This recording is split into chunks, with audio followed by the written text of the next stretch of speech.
پھر ان کو اللہ کی بتائی ہوئی بات بھی سمجھ میں نہیں آتی اور وہ حق سے بھٹک جاتے ہیں۔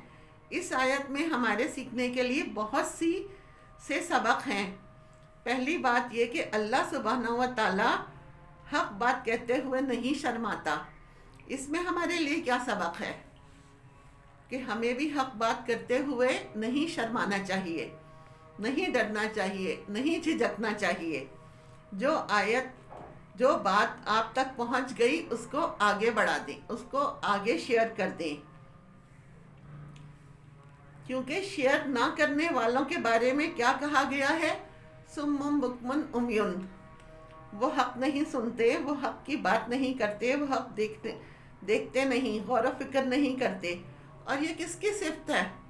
منافقین کی، کہ دنیا بھر سے دلچسپی ہے، اگر ان کو انٹرسٹ نہیں تو کس بات سے؟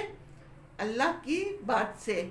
ہمیں اس سے بہت بڑا سبق ملتا ہے کہ حق بات کرنے کے لیے ڈرنا جھجکنا نہیں چاہیے۔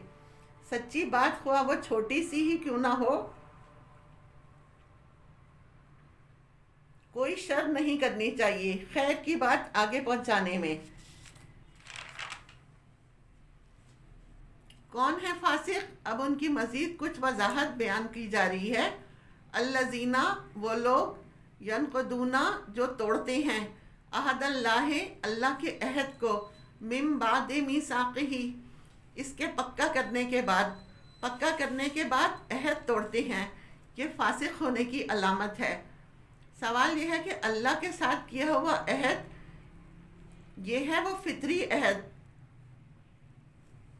جو انسانوں کی ارواح سے ان سے لیا گیا تھا۔ کب؟ دنیا میں آنے سے پہلے۔ ہم سب سے اس کا ذکر سورہ اعراف آیت نمبر 170 میں ملتا ہے۔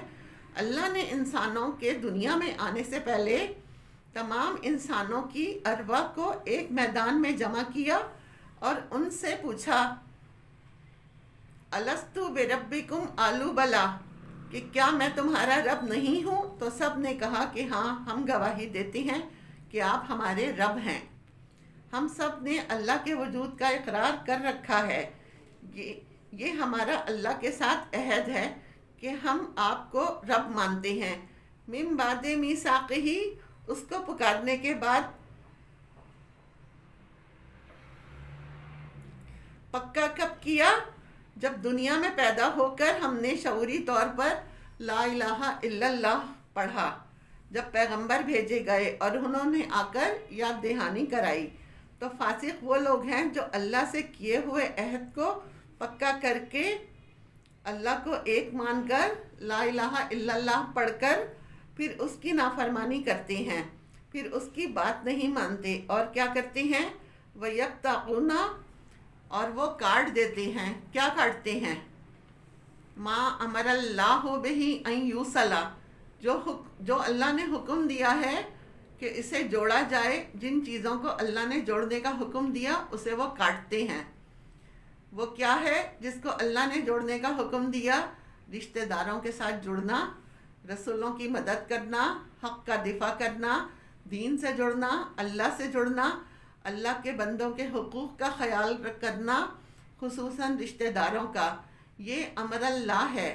اللہ نے ہمیں انہی باتوں کا حکم دیا ہے۔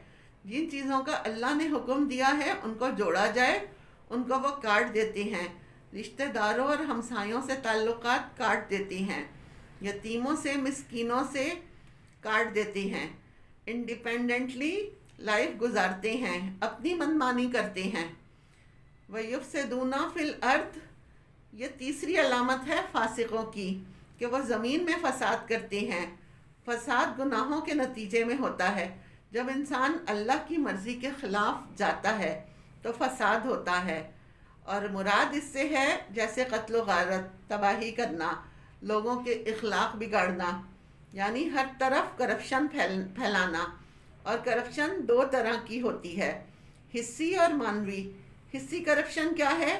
ہر چیز کے اندر بگاڑ ہو، ہر چیز میں فساد ہو، نہ کھانے کی کوئی چیز ٹھیک نہ ملے، نہ پہننے کی ہو، نہ فضا صحیح ہو، زمین کو بگاڑ کر رکھ دیا۔ آپ دیکھیے آج کل جو انوائرمنٹ کے مسئلے ہیں. اللہ نے اس زمین کو کافی رکھا تھا زندہ اور مردہ دونوں کے لیے. جو مر جائے اسے دفنا دو اور جو زندہ ہیں وہ اس میں سے کھائیں بھی اور سب کام بھی کریں.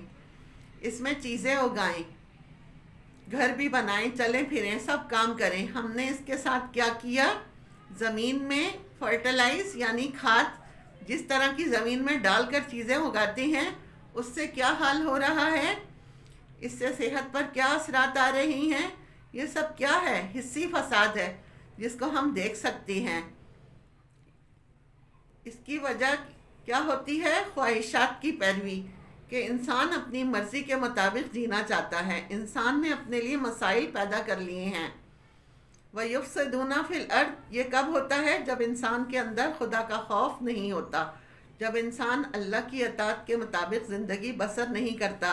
مثال کے طور پر دیکھیے, بہت سے لوگ سنت کا مذاق اڑاتے ہیں اور کہتے ہیں تمہیں تو صرف یہی سنت پتہ ہے کہ مسواک کرنا. مسواک درخت کا ایک حصہ ہے, آپ مسواک استعمال کرتے ہیں, وہ حل ہوتا جاتا ہے اور واپس زمین میں چلا جاتا ہے. کوئی پالوشن نہیں. انسانوں نے جو کچھ بنایا اسے ختم کرنا مصیبت بن گیا. اللہ تعالیٰ نے جو کچھ بنایا ہے, اگایا ہے, وہ ریسائیکل ہو جاتا ہے, ڈسکلوز ہو جاتا ہے. یہ مسائل کب ہوئے؟ جب انسان نے خواہشات کے لیے جینا شروع کیا, اپنی مرضی کے مطابق دنیا کو دیکھنا چاہا اور اللہ کی مرضی بھول گئے. اولئک ھم الخاسرون یہی لوگ ہیں وہ جو دراصل خسارے والے ہیں. اولئک یہی لوگ, وہ لوگ دیکھو انہیں یہ جو ہم آیا ہے یعنی یہی تو ہیں وہ خسارہ اٹھانے والے, نقصان اٹھانے والے, لوزر ہیں. ہمارے یہاں لوزر کسے کہتے ہیں؟ جس کو دنیا میں نقصان ہو جائے, کوئی بینک کرپٹ ہو جائے دنیاوی اعتبار سے, لیکن اللہ کے نزدیک خاسرون کون ہیں؟ جو فاسق ہیں, جو اللہ کی حدیں توڑ کر اپنی خواہشات پر جیتے ہیں. اس کا نتیجہ کیا ہے؟ نقصان. ایک طرف اللہ کی عبادت کا ان کو حکم دیا کہ لوگوں اللہ کی عبادت کرو تاکہ تم برے انجام سے بچ جاؤ. جو لوگ عبادت نہیں کرتے, اپنی مرضی سے جینا چاہتے ہیں, یہاں ان کا ذکر کیا گیا اور ان کا انجام بھی بتا دیا گیا. وہ بچنے والے نہیں ہیں, وہ سب کچھ لوز کر جائیں گے, لوزر ہیں. اس آیت سے ہمیں چند باتیں پتہ چلتی ہیں. نمبر 1, اللہ سے عہد کر کے اسے توڑنا نہیں چاہیے, خواہ وہ عہد الست ہو, لا الہ الا اللہ کا وعدہ ہو, یا پھر عام اپنی روزمرہ زندگی میں ہم نے جو وعدے لوگوں سے اللہ کے نام پر کیے ہیں. نمبر 2, جن چیزوں کا اللہ نے ہمیں جوڑنے کے لیے کہا اسے جوڑ کر رکھے, کاٹنا نہیں چاہیے. اللہ سے تعلق جڑا ہو, اللہ کے بندوں سے تعلق جڑا ہو, قطع رحمی سے پرہیز کریں. جب اللہ سے عہد توڑ دیا جائے, اللہ سے زیادتی کی جائے اور بندوں کے ساتھ زیادتی کی جائے تو نتیجہ کیا ہوتا ہے؟ فساد, بگاڑ, اور اینڈ جا کر کہاں ہوگا؟ اولئک ھم الخاسرون. نہ دنیا ملی نہ آخرت. دنیا میں چاہے کتنی دولت ان کے پاس کیوں نہ ہو, لیکن وہ خسارے والے ہیں. وآخر دعوانا الحمد للہ رب العالمین.